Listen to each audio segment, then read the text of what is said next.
আগে হ্যাঁ, এই সংসারে যা কিছু উৎপন্ন হয়, যা কিছু নষ্ট হয়, তার জন্য প্রকৃতি দায়ী হন। এই প্রকৃতির কারণেই তো রৌদ্র আসে, প্রকৃতির কারণেই বৃষ্টি হয়, জল পাওয়া যায়। তার কারণেই এই বটের বীজ তা এক বিশাল বটবৃক্ষে পরিণত হবে। কিন্তু একজন মানুষকে দেখুন, মানুষ বলবে এই বৃক্ষে আমার অধিকার রয়েছে। কেন? কারণ আমি এই বীজ বপন করেছি। এবার সমস্ত কাজ প্রকৃতি করবে আর সমস্ত শ্রেয় মানুষ নিয়ে যাবে। এটা কি উচিত? কখনোই নয়। এবার এর উত্তর প্রকৃতিতেই লুকোনো আছে। কখনো কোনো পাখিও এই বীজ রোপণ করে, সেখানে বৃক্ষ উৎপন্ন হয়, তাতে ফল আসে, সেই পাখি সেই ফল খায়, কিন্তু সেখানকার বাকি পাখি এবং প্রাণীদের সেই ফল খেতে বারণ করে না। সেই বৃক্ষের ওপর নিজের অধিকার প্রমাণ করতে চেষ্টা করে না, সবার মধ্যে ভাগ করে দেয়। আর এটাই আমাদেরও করা উচিত। যা প্রকৃতি থেকে আসছে তা আবার প্রকৃতিতেই ফিরে যেতে দিন। এটা অত্যন্ত প্রয়োজনীয়। পাখিদের মতো হতে চেষ্টা করুন, তবেই আপনার এই মন আকাশে উড়তে থাকবে আর সুপ্রসন্ন হয়ে বলবে, রাধা রাধা। দু রকমের প্রাকৃতিক বেগ থাকে। প্রথম হলো বর্ষা। যখন এর বর্ষণ হয় তখন মাটিকে শীতল করে নতুন ফসল ফলায়। আর দ্বিতীয় হয় পবন, যা আমাদের সর্বদা শ্বাসবায়ু প্রদান করে। অশান্ত এই মনকে শান্তি প্রদান করে, এই ক্লান্ত শরীরে স্ফূর্তি প্রদান করে। আমাদের জীবনে যত আবেগ আছে তা হয় বর্ষার মতো হওয়া উচিত, নয় হওয়া উচিত পবনের মতো।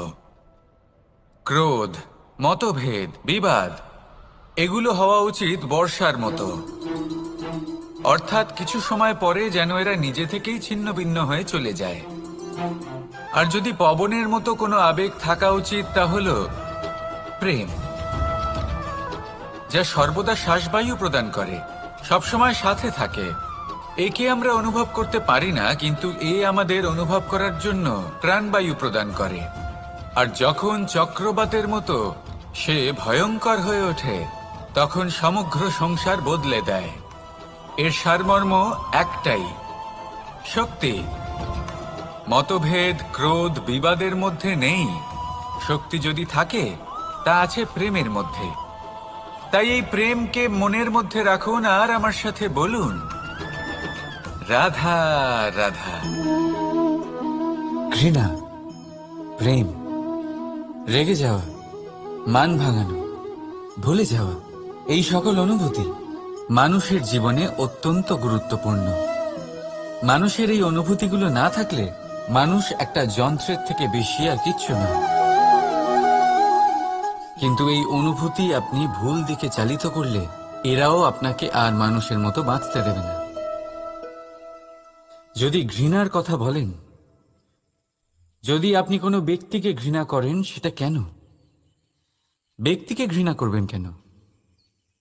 ঘৃণা করুন তার স্বভাবগুলিকে, সেই স্বভাবগুলিকে যা সেই ব্যক্তিকে অপ্রিয় করে তুলছে। কারণ স্বভাব পাল্টানো যায়। সেইভাবেই রাগ করুন, কিন্তু তাদের কথায়, তাদের উপরে নয়। কারণ কথা বদলে দেওয়া সম্ভব। ভুলতে হলে ভুলুন তাদের ত্রুটি, তাদের নয়। কারণ ভুল অবশ্যই শুধরে নেওয়া যায়। প্রেম করুন তবে তাদের আত্মার সাথে, তাদের অনুভূতির সাথে, শরীরের সাথে নয়। কারণ শরীর হলো নশ্বর। বলুন, কিন্তু খারাপ ভাবে নয়, ভালোবেসে। রাধা রাধা। মুঠো হাতের শক্তি বেশি, মুঠো খুললেই তা দুর্বল। তা এমন কি থাকা উচিত এই বন্ধ মুঠোয় যা লাখের সমান? মানসিকতা এবং স্বপ্ন। মানুষ জন্মগ্রহণ করে, তার মানসিকতা সময়ের সাথে উন্নত হয়। মানসিকতা অনুযায়ী সে স্বপ্ন দেখে, আর সেই স্বপ্ন সার্থক করতে সে পরিশ্রম করতে থাকে। কিন্তু খুব গুরুত্বপূর্ণ একটা কথা আছে যা আপনার মনে রাখা উচিত। আপনার এই মানসিকতা, আপনার এই স্বপ্ন, তা যেন আপনার নিয়ন্ত্রণে থাকে। আপনার বন্ধ মুঠোয় যেন এর লাগাম থাকে, আপনি যেন এর প্রভু হন। যদি তা হয় তবেই আপনি লাভবান হবেন। যদি এরা আপনাকে নিয়ন্ত্রণ করতে থাকে, যদি আপনার মুঠো খুলে যায়, না পথ আপনার নিয়ন্ত্রণে থাকবে, না মানসিকতা থাকবে, না স্বপ্ন নিয়ন্ত্রণে থাকবে। আর যদি তাই হয় তাহলে আপনি আপনার ভবিষ্যৎ নষ্ট করে ফেলবেন।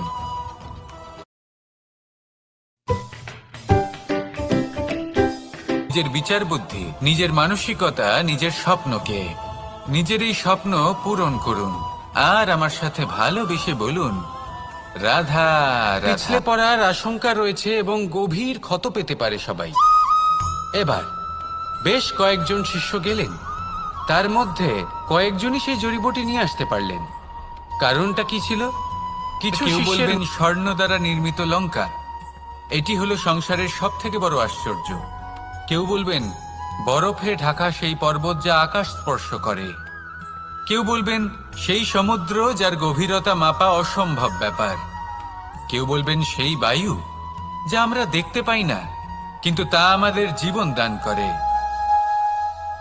সংসারের সব থেকে বড় আশ্চর্য কি, সেই প্রশ্নের উত্তর যুধিষ্ঠির দিয়েছিলেন। আর তা ছিল শ্রেষ্ঠ উত্তর এবং উচিত। উনি বলেছিলেন যে সংসারে প্রতিদিন কোনো ব্যক্তি জন্ম লাভ করেন আর কোনো ব্যক্তি মৃত্যুও লাভ করেন। এবার এই কথাটা সবাই জানেন, সবাই বোঝেন যে যখন জন্মেছি তখন কোনো একদিন আমিও অবশ্যই মৃত্যু লাভ করব। এবার যখন এই কথা প্রত্যেকটা মানুষ জানেন, তখন কেন প্রত্যেক মানুষ এই চিন্তায় থাকেন, এই নিয়ে কষ্ট পান, এই নিয়ে ব্যাকুল হয়ে থাকেন যে উনি একদিন মৃত্যু লাভ করবেন, তার থেকে দূরে পালাতে চেষ্টা করেন। বলেন যে আমি মৃত্যু লাভ করতে চাই না। কেন? যেখানে কোনো না কোনো দিন এটা অবশ্যই হবে। এ হলো ব্রহ্ম সত্য। এই যে ব্যাকুলতা, এই ভয়, এই যন্ত্রণা, এই চিন্তা তার মনকে বাঁচতেই দেয় না, এই জীবন অনুভবই করতে দেয় না। সেই জন্য এই চিন্তা, ব্যাকুলতা, ভয়, এসবের কি লাভ? কোনো লাভ নেই। সেই জন্য যতক্ষণ জীবনযাপন করছেন প্রত্যেক মুহূর্ত যেন শ্রেষ্ঠ হয়, আনন্দময় হয়, প্রেমের দ্বারা পরিপূর্ণ হয়, সেই চেষ্টা করুন। চেষ্টা করুন যাতে আপনি যে কাজ করছেন তার দ্বারা যেন অন্যের মঙ্গল হয়।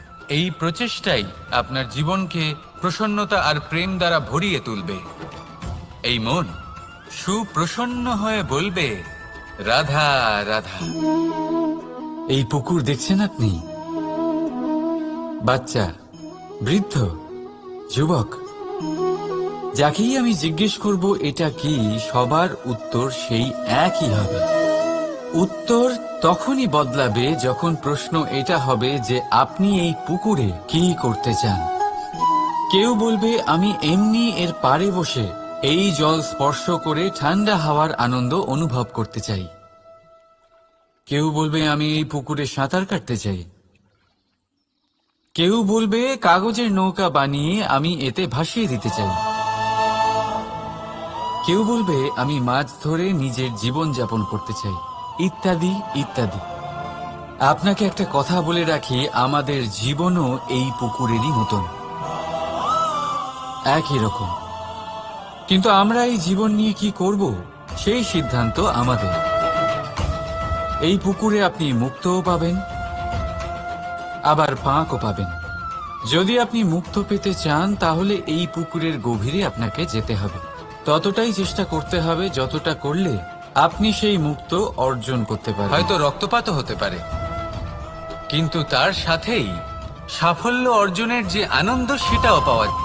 তাই যা আমি সর্বদা বলে থাকি, সিদ্ধান্ত আপনার। রাধা রাধা। এই সংসারের সব থেকে বড় সুখ কি?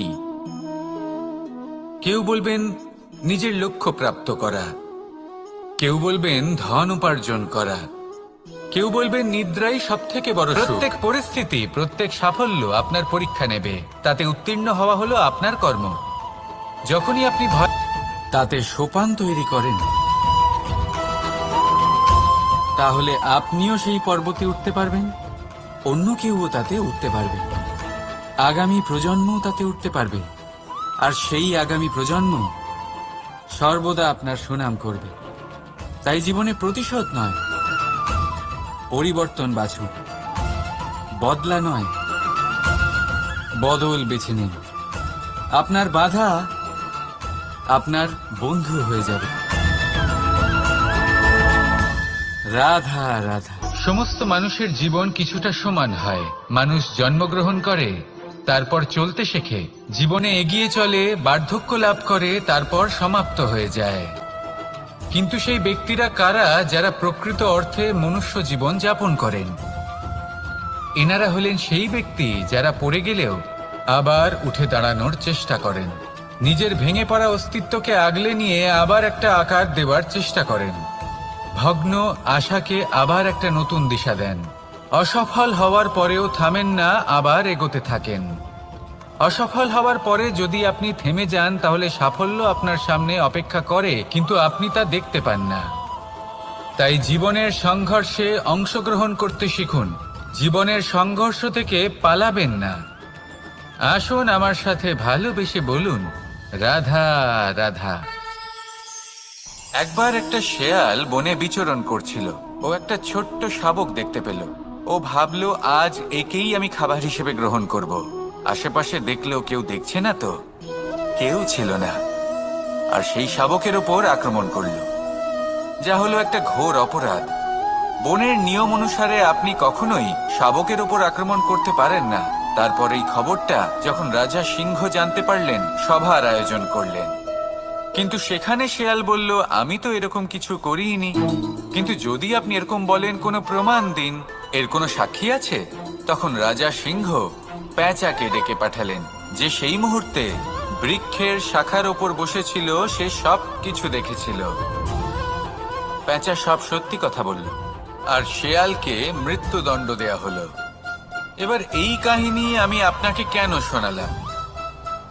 কারণ মানুষও কখনো কখনো এরকম কর্ম করেন যা শিয়াল করেছে। এটা ভাবেন কেউ দেখছে না, যখন আমি অনুচিত কর্ম করতেই পারি।